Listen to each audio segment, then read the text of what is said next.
The SoCon Pitcher of the Week, Brooke Parrott, is with us now. Brooke, what's going on? Welcome into the show. Good to talk to you again.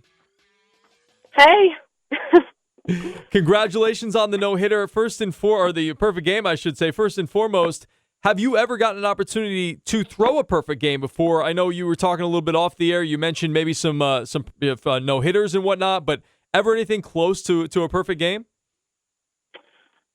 In high school, there may have been a couple of times where I was close to a perfect game, but I've definitely had a good amount of no-hitters, but there was a lot of times where I'd get right to the last inning and somebody would get a hit, so it always kind of worked out that it didn't turn into a perfect game. Yeah, a lot of times that happens. There's a lot of pitchers that can say, man, I was so close to getting to that perfect game, and either an error or a walk or a hit or something like that happened. So it's just so special to be able to go those 7 innings and just be absolutely perfect the way that you were against Radford on Saturday. Now, I have to know, did you feel any different throughout the game? Were you more focused than normal, more crisp than usual, or was it just sort of a normal game, did it feel like, going into it, and everything was just kind of working for you? It felt like a normal game. I had a better start this year than I did last year, so I think I had a little bit more confidence going into that game, and my defense has been backing me up really well, so I had a lot of trust in them too. So it just felt like another game. I wasn't too nervous, and my pitches were working pretty good, so yeah. What pitch was working for you the best? I know when we talked last year when we did our Off the Diamond segment, you mentioned to me that you throw the rise ball, changeup, curveball, screwball. Was any one of those working better than the other, or did it seem like they were just all on? Surprisingly, my rise ball was actually not the go-to pitch. It was actually I kind of went with curve and screw and changeup at times. So Coach Tarango, she did a great job of calling pitches, so she had me mixing it up quite a bit. But yeah, curveball seemed to be working the best for me. Now, I know, and again, we're talking with Brooke Parrott here on The Word with G, UTC Softball pitcher, SoCon Pitcher of the Week this week. I know when we talked last year, you mentioned a lot about, hey, my rise ball is my go-to pitch. That's how I strike a lot of people out. Is that something that you've sort of adjusted coming into this season, or is it just, hey, on this day, I just felt like it was a little bit better to try to keep them off balance with some of my off-speed stuff?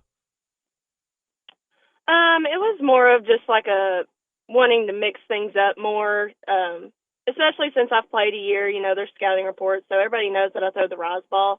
So I think it worked out for me to throw some different pitches just to kind of throw the batters off a little bit, give them what they're not really expecting. So, yeah. And I know last year you had a really good game against Auburn, and that was after, we got an opportunity to talk to you last year on the Off the Diamond segment, and you mentioned that you wore your hair in a certain hairstyle. I think it was the low pony or whatever it may have been. Is that something that's still going on? Is that still a superstition of yours that you're still kind of getting into and feeling comfortable this year, or does it not really matter this season? It doesn't really matter this season. I think I told you before, I try not to be superstitious about things. Yeah. So that was kind of something I stuck with for the end of last year or for last season. And, this year I went back with the high pony because that's the go-to. There you go. There you go. Brooke Parrott again hanging with us here on The Word with G. Now, when did you realize that you had a perfect game going? Was it at the very end? Was it somewhere in the middle? Did somebody say something to you? How did you know that you had a perfect game going, and when did you know? I did not know until the game was over, actually. Wow. Everybody was, so excited, and I was like, what's going on? And they were like, you just pitched a perfect game. I was like, really? Because I had not thought about it. But nobody said anything to me the whole game. I think they wanted me to kind of not know so I wouldn't mess it up or something. So I'm kind of glad I didn't know until the end, but yeah, I had no idea the whole time. Did it feel strange that, did it feel like people were sort of avoiding you? Because I know, specifically in baseball, and I'm sure this is true about softball as well, when you have a perfect game going or a no-hitter or something like that, your teammates sort of stay away from you. Nobody talks to you. Nobody, says anything. Did you feel any different, or did it not even feel strange at all in between innings when you're in the dugout? Honestly, it didn't feel very strange, but there was maybe the fifth inning. I mentioned something to Kat, and I was like, it's weird that they haven't gotten any hits yet, because they had made some pretty good contact a couple times, but my defense backed me up really well. And I was like, it's weird that they've not got a hit, and they were all like, don't say that, and they were all freaking out, and I thought that was kind of weird. But other than that, they didn't act too weird. Now, this is something that I was kind of thinking about when I was thinking about this conversation that we were going to have today, because I can only imagine that, and again, I don't have your high school stats or anything like that, but I can imagine you had a lot of success in high school, a lot of success at the JUCO level at Chat State. Last season, you had sort of ups and downs. You maybe struggled for the first time a little bit and didn't pitch as well as you've always pitched in your career. How did you handle that last year, and what is something that you worked on from last year to this year to get off to such a good start? Do you feel like there was something in particular that you really worked on this offseason that is paying off for you so far this year? Yeah, mentally last year it was pretty challenging for me, just because I was struggling a lot at the beginning, and it was really hard to come back from that.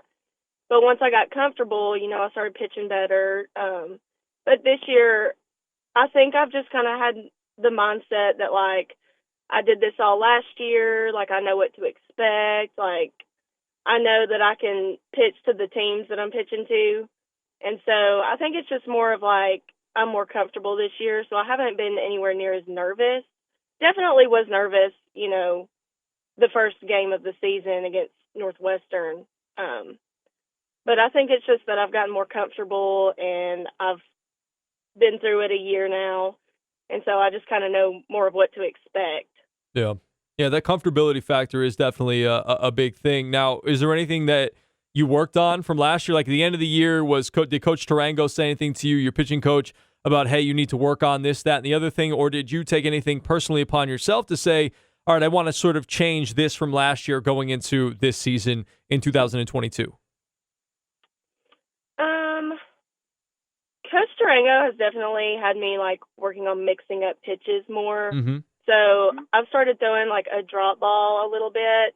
It's definitely not a go-to pitch, but it's something else that I can, throw just to give a different pitch. Yeah. And then also just trying to throw more change-up. So as far as, like, Coach Tarango wanting me to work on things, I think it's been just, like, mixing up things more. And then for myself, I think I've just done a better job of, like, trying to keep myself calm before games. And, like I said, just being more comfortable. And that's something I've been trying to work on a lot.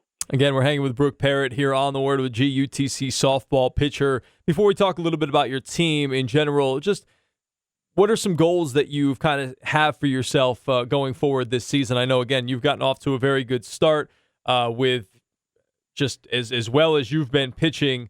Are there any specific goals that you have for yourself that you've sort of set going into this season? So our exit meetings last year, the coaches mentioned to me, like, they wanted my ERA to be a little bit lower than what it was. And they wanted me to have, like, at least a strikeout an inning. So that's kind of something that's stuck with me, and that's kind of in the back of my head, when I'm going into games. Like, Yep. I try to get about a strikeout an inning. That doesn't always happen, but that's a specific goal that I have for the year. And as far as it goes right now, you're crushing the ERA game, less than 1 at .71. You're 3-1 to begin the season, in case people listening didn't know. 2 saves as well.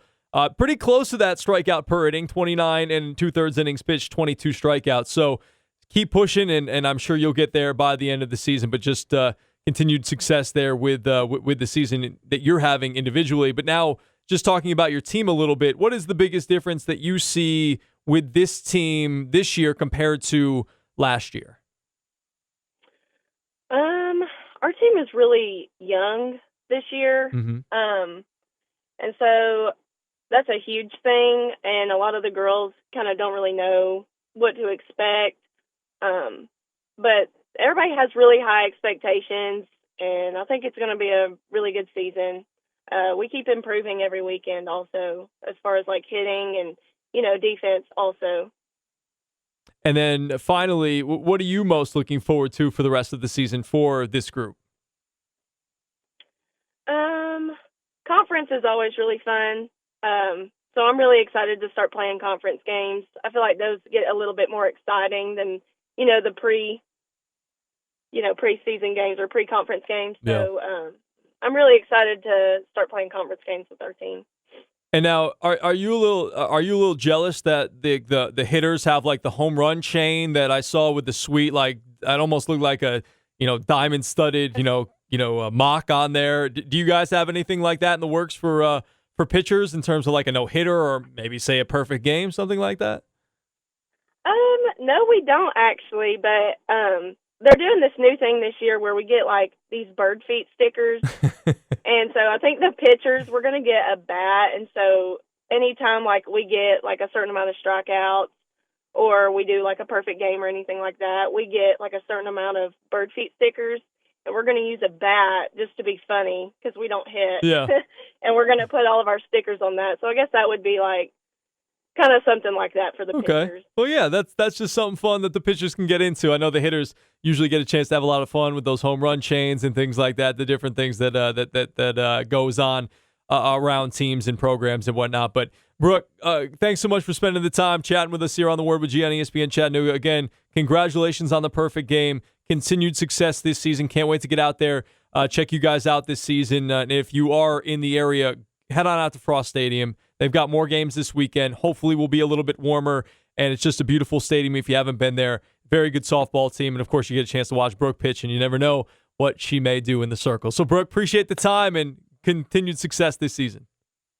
All right. Thank you. There she goes, Brooke Parrott right here on The Word with G.